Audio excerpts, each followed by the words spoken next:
वो जिसे मैंने छोड़ दिया पर दिल ने कभी छोड़ा ही नहीं। मैं उसे भूल चुका था, ये झूठ मैंने पहली बार उस दिन बोला जब किसी ने उसका नाम लिया और मेरी आंखें खुद ब खुद उसे ढूंढने लगी। मैं हंसा जैसे कोई फर्क ही नहीं पड़ा, लेकिन उसी रात मैंने अपना फ़ोन खोला और उसका पुराना चैट पढ़ता रहा। हर मैसेज, हर शब्द जैसे वो अभी भी वही हों। सच ये है, कुछ लोग ज़िंदगी से चले जाते हैं लेकिन आदतों से नहीं जाते। और काव्या वो सिर्फ मेरी ज़िंदगी का हिस्सा नहीं थी, वो मेरी आदत बन चुकी थी। हमारी शुरुआत बहुत साधारण थी, इतनी साधारण कि शायद अगर मैं उस दिन लाइब्रेरी ना जाता तो ये कहानी कभी शुरू ही नहीं होती। वो दिन आज भी मुझे याद है। गर्मी का मौसम था, पसीना, थकान और ढेर सारी किताबें। मैं लाइब्रेरी में सिर्फ इसलिए गया था कि वहाँ एसी चलता था, लेकिन वहाँ मुझे वो मिली। कोने में बैठी एक लड़की, बाल उसके चेहरे पर बार बार आ रहे थे और वो हर बार उन्हें पीछे करते हुए किताबों में खो जाती। उसकी आंखों में अजीब सी शांति थी, जैसे उसे दुनिया से कोई मतलब ही नहीं। पहले दिन मैंने बस उसे देखा, दूसरे दिन फिर देखा, तीसरे दिन मैंने अपनी सीट बदल ली ताकि मैं उसे थोड़ा और साफ दे सकूं। मैं खुद से कहता था बस आज आखिरी बार, लेकिन हर आखिरी बार अगले दिन फिर शुरू हो जाता। एक हफ्ते बाद उसने अचानक सर उठाया और सीधे मेरी तरफ देखा। मेरी धड़कन रुक गई। मैंने तुरंत किताबें खोल ली जैसे मैं पढ़ रहा हूँ, लेकिन कुछ सेकंड बाद वो मेरे सामने आकर खड़ी हो गई। तुम रोज मुझे देखते क्यों हो? उसकी आवाज़ सीधी थी, न गुस्सा न शर्म, बस एक सच्चा सवाल। मैं घबरा गया। दिल में हजार जवाब थे, लेकिन मुंह में सिर्फ एक निकला, क्योंकि तुम पढ़ते हुए अच्छी लगती हो। वो कुछ सेकंड मुझे देखती रही, फिर हल्का सा मुस्कुराई, और जब नहीं पढ़ती तब मैंने पहली बार उसकी आंखों में देखा और सच बोल दिया, तब और भी अच्छी लगती हो। वो हंसी नहीं, बस मुस्कुराई और वापस जाकर बैठ गई। उस दिन के बाद हम अजनबी नहीं रहे। धीरे धीरे हम बात करने लगे, पहले किताबों पर, फिर कॉलेज पर और फिर जिंदगी पर। उसका नाम था काव्या और वो बाकी सब से अलग थी। वो ज़्यादा बोलती नहीं थी, लेकिन जब बोलती थी तो लगता था जैसे हर शब्द सोच समझ कर कहती है। एक दिन मैंने उससे पूछा, तुम इतनी चुप क्यों रहती हो? वो बोली, क्योंकि लोग सुनते नहीं, बस जवाब देने के लिए इंतजार करते हैं। मैंने हंसकर कहा, मैं सुनता हूँ। वो पहली बार थोड़ा खुली, फिर ठीक है, तुमसे बात कर सकती हूँ। उस दिन से मैं उसका सुनने वाला बन गया। वो मुझे अपने छोटे छोटे किस्से बताती, अपने डर, अपने सपने, और मैं बस सुनता रहता। धीरे धीरे मैं समझने लगा था कि मैं उससे प्यार करने लगा हूँ, लेकिन मैंने कभी कहा नहीं, क्योंकि मुझे डर था अगर उसने मना कर दिया तो मैं उसे खो दूंगा, और मैं उसे खोना नहीं चाहता था। एक दिन बारिश हो रही थी, पूरा कॉलेज खाली हो गया था, लेकिन हम दोनों छत पर खड़े थे। वो बारिश में भीग रही थी और मैं उसे देख रहा था। अचानक उसने पूछा, अगर मैं एक दिन चली जाऊं तो क्या करोगे? मैंने बिना सोचे कहा, तुम कहीं नहीं जाओगी। वो मुस्कुराई, लेकिन इस बार उसकी आंखों में अजीब सा था, जैसे वो पहले से जानती हो कि वो जाएगी। मैंने मजाक में कहा, अगर और अगर गई तो मैं तुम्हें ढूंढ लूंगा। वो धीरे से बोली, अगर ना मिले तो?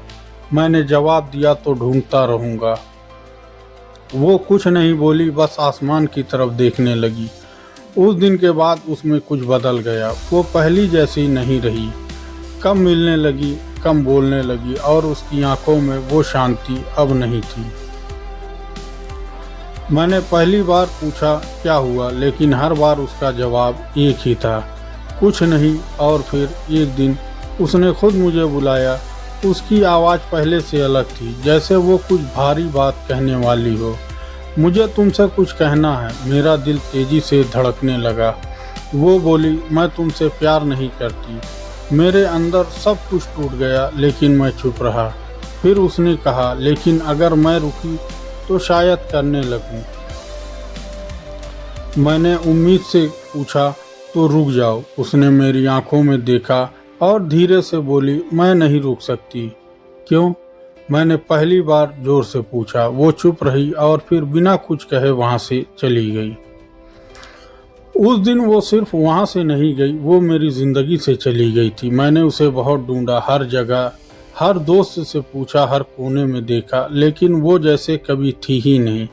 दिन बीतते गए, महीने गुजर गए, मैंने खुद को समझाया वो चली गई है, अब सब खत्म। लेकिन हर रात मैं फिर वही करता, उसका नाम लिखता और मिटा देता, क्योंकि सच ये था मैंने उसे खो दिया था, लेकिन उसे ढूंढना बंद नहीं किया था। और फिर 3 साल बाद एक दिन किसी ने उसका नाम लिया, काव्या शर्मा। मेरे हाथ कांप गए। दिल ने कहा वो वापस आ गई, लेकिन दिमाग ने कहा मत सोच, फिर टूट जाएगा। मैंने धीरे से मुड़कर देखा और दिल इतनी तेजी से धड़क रहा था जैसे 3 साल का इंतजार एक ही पल में खत्म होने वाला है। और फिर मैंने उसे देखा, वो काव्या ही थी, वही चेहरा, वही आंखें, लेकिन अब उनमें वो सुकून नहीं था। अब उनमें थकान थी और कहीं गहराई में छुपा हुआ दर्द। उसने भी मुझे देखा, कुछ सेकंड बस हम एक दूसरे को देखते रहे। ना वो कुछ बोली ना मैं, जैसे 3 साल का सारा वक्त हमारी खामोशी में अटक गया हो। फिर वो धीरे धीरे मेरी तरफ बढ़ी, हर कदम जैसे मेरे दिल पर पड़ रहा था। कैसे हो, उसने पूछा। इतना छोटा सवाल, लेकिन जवाब बहुत बड़ा था। मैं हंसा। तुम्हारे बिना ठीक हूँ, ये झूठ था और उसे भी पता था। उसने बस हल्का सा सर हिलाया, जैसे वो समझ गई हो कि मैं आज भी वही हूँ। उस दिन हमने ज़्यादा बात नहीं की, बस कुछ औपचारिक शब्द, कुछ अधूरे सवाल और बहुत सारी चुप्पी। लेकिन उसके बाद वो मेरी ज़िंदगी में फिर आने लगी। पहले कभी कभी, फिर धीरे धीरे रोज़। हम साथ चाय पीते, ऑफिस के बाद थोड़ी देर बैठते और फिर अपने अपने रास्ते चले जाते। सब कुछ फिर से शुरू हो रहा था, लेकिन इस बार कुछ अलग था। वो पहले जैसी नहीं थी, वो अब ज़्यादा हंसती नहीं थी, और जब हंसती थी तो आंखों तक नहीं पहुंचती थी। वो अब अपने बारे में कम बताती थी, और जब भी मैं कुछ पूछता तो बात बदल देती। एक दिन मैंने उससे सीधे पूछ लिया, तुम गई क्यों थी? वो चुप हो गई, उसकी आंखें नीचे झुक गई, जैसे वो पहले से इस सवाल से डर रही हो। कुछ सेकंड बाद वो बोली, ज़रूरी था, मुझे गुस्सा आ गया। 3 साल का दर्द उस एक जवाब ने और बढ़ा दिया। मेरे लिए भी ज़रूरी था तुम्हारा रहना, मैंने तेज़ आवाज़ में कहा। वो चौंक गई और उसकी आंखों में आंसू आ गए।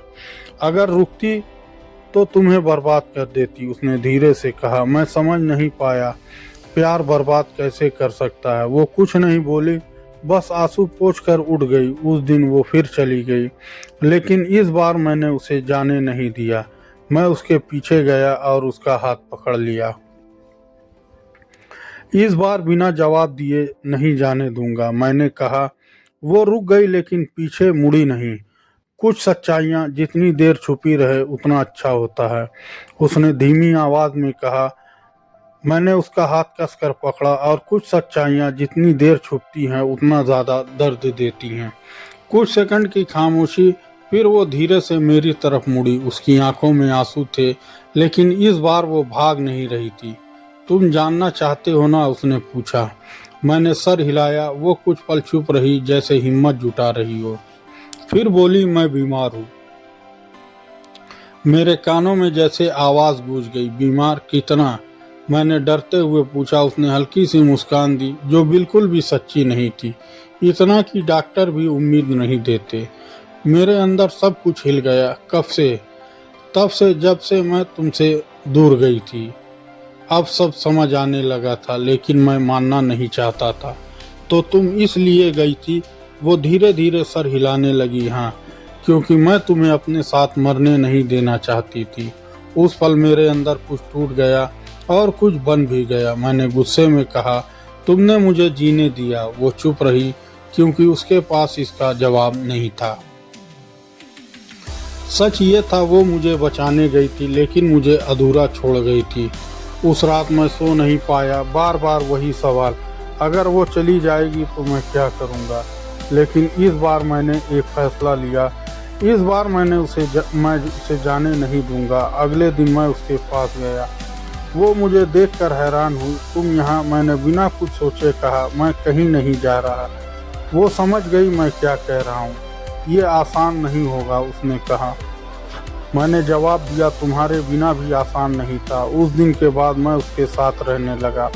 हम अस्पताल जाते, रिपोर्ट्स देखते, डॉक्टर की बातें सुनते। हर रिपोर्ट हर दिन एक नई सच्चाई लेकर आती थी। उसके पास समय कम था, लेकिन अजीब बात यह थी कि वो फिर भी मुस्कुराती थी।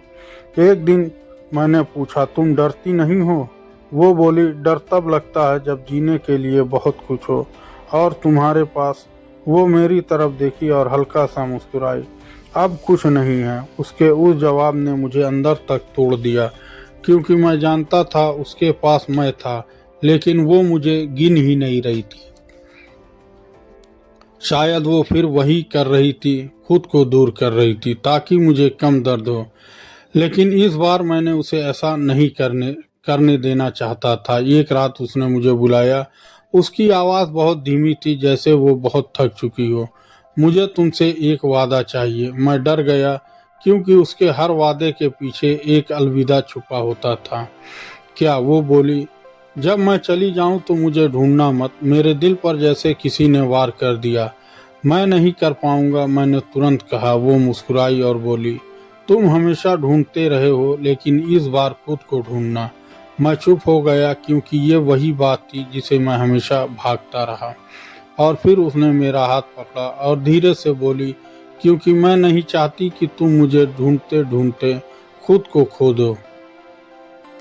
उस रात मैं बहुत रोया, क्योंकि पहली बार मुझे एहसास हुआ मैं उसे खोने वाला हूँ, और इस बार हमेशा के लिए। उस रात के बाद मैंने हर दिन को आखिरी दिन की तरह जीना शुरू कर दिया। अब हम भविष्य की बातें नहीं करते थे, क्योंकि हम दोनों जानते थे हमारे पास भविष्य नाम की कोई चीज़ नहीं बची थी। हम बस आज में जीते थे, छोटी छोटी खुशियों में। कभी वो कहती, चलो आज चाय पीते हैं,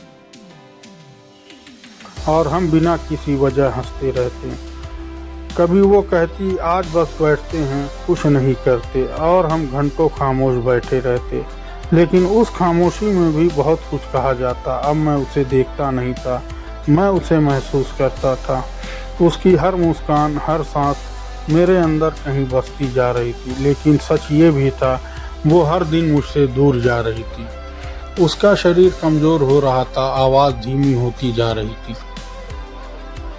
लेकिन उसकी आंखों में अब भी एक अजीब सी शांति थी, जैसे वो तैयार हो जाने के लिए। और मैं अब भी तैयार नहीं था। एक दिन मैं उसे अस्पताल से घर लेकर आया। वो बहुत थक चुकी थी, चल भी नहीं पा रही थी। मैंने उसे सहारा दिया और वो हल्का सा मुस्कुराई। तुम हमेशा ऐसे ही रहोगे ना? मैंने तुरंत कहा, हमेशा। वो कुछ सेकंड चुप रही, फिर धीरे से बोली, हमेशा बहुत लंबा होता है। उसके इस जवाब ने मेरे अंदर एक अजीब सा डर भर दिया। उस रात वो मेरे कंधे पर सर रख कर लेटी थी, और अचानक उसने पूछा, तुम अभी भी मुझे ढूंढते हो? मैंने उसकी तरफ देखा और पहली बार सच कहा, नहीं, अब मैं तुम्हें ढूंढता नहीं। मैं थोड़ा हैरान हुई, तो मैंने धीरे से कहा, अब मैं तुम्हें जीता हूँ। उसकी आंखों में आंसू आ गए, लेकिन वो मुस्कुरा रही थी। तो फिर ठीक है, उसने कहा। उस दिन के बाद हमने अलविदा शब्द कभी नहीं बोला। हम बस हर दिन जीते रहे, जैसे वो कभी खत्म ही नहीं होगा। लेकिन हर कहानी का एक अंत होता है, और हमारी कहानी का अंत धीरे धीरे करीब आ रहा था। एक सुबह उसने मुझे बुलाया। उसकी आवाज़ बहुत हल्की थी, जैसे हवा में घुल रही हो। मेरे पास बैठो। मैं उसके पास बैठ गया और उसका हाथ पकड़ लिया। उसकी पकड़ अब बहुत कमज़ोर थी, लेकिन उसने फिर भी मेरी उंगलियां कसकर पकड़ी। तुमने मेरा एक वादा पूरा नहीं किया। मैं घबरा गया। कौन सा? वो मुस्कुराई, तुम अभी भी मुझे ढूंढते हो। मेरी आंखों में आंसू आ गए, क्योंकि वो सच कह रही थी। मैंने धीरे से कहा, मैं कोशिश कर रहा हूँ। वो बोली, कोशिश मत करो, बस खुद को ढूंढो। उसके ये शब्द मेरे दिल में उतर गए। कुछ सेकंड बाद उसकी पकड़ ढीली होने लगी। मैंने घबरा कर उसका हाथ और कसकर पकड़ लिया। काव्या, नहीं। उसने आखिरी बार मेरी तरफ देखा और बहुत धीमी आवाज़ में कहा, इस बार खुद को मत खोना। और फिर सब कुछ शांत हो गया। उसकी सांस रुक गई, उसकी आंखें बंद हो गई, और वो चली गई। इस बार वो सच में चली गई थी। मैं वहीं बैठा रहा, उसका हाथ पकड़े हुए, जैसे वो अभी उठकर बोलेगी। मैं मजाक कर रही थी, लेकिन वो उठी नहीं। उस दिन मैं टूट गया, इतना कि मुझे खुद की आवाज़ भी सुनाई नहीं दे रही थी। दिन बीतते गए, लोग आते गए, सांत्वना देते गए और चले गए, लेकिन मैं वहीं अटका रहा। उस आखिरी पल में मैं हर जगह उसे ढूंढने लगा, उसके कमरे में, उसकी चीज़ों में, उसकी खुशबू में, लेकिन इस बार वो कहीं नहीं थी। और तभी मुझे उसकी बात याद आई, खुद को ढूंढो। मैंने पहली बार अपने आप को देखने की कोशिश की। मैंने सोचा, मैं कौन हूँ उसके बिना। पहले मैं उसका सुनने वाला था, फिर उसका इंतज़ार करने वाला, फिर उसका साथ देने वाला, लेकिन अब मैं क्या कहूँ? इस सवाल ने मुझे अंदर तक हिला दिया और धीरे धीरे मैंने खुद को समझना शुरू किया। मैंने उसकी यादों से भागना बंद किया, मैंने उन्हें अपनाना शुरू किया। मैंने रोना बंद नहीं किया, लेकिन अब हर आंसू में दर्द नहीं था, कुछ आंसुओं में शुक्रिया भी था। शुक्रिया उसके आने का, उसके सिखाने का और उसके जाने का। मुझे समझ आया, मैं उसे ढूंढ रहा हूँ क्योंकि मैंने खुद को खो दिया था, और जब मैंने खुद को पाया तो वह हर जगह मिल गई, मेरी आदतों में, मेरी मुस्कान में, मेरी हिम्मत में। अब मैं उसे ढूंढता नहीं हूँ क्योंकि वो कहीं गई ही नहीं, वो मुझ में रह गई। कुछ लोग हमारी ज़िंदगी में रहने के लिए नहीं आते, वो हमें बदलने आते हैं। प्यार हमेशा साथ रहने का नाम नहीं होता, कभी कभी प्यार छोड़ देने में भी होता है। और सबसे बड़ा सच, अगर आप किसी को इतना ढूंढते हो कि खुद को खो दो, तो वो प्यार नहीं, अधूरापन है। खुद को पाना सबसे बड़ा प्यार है।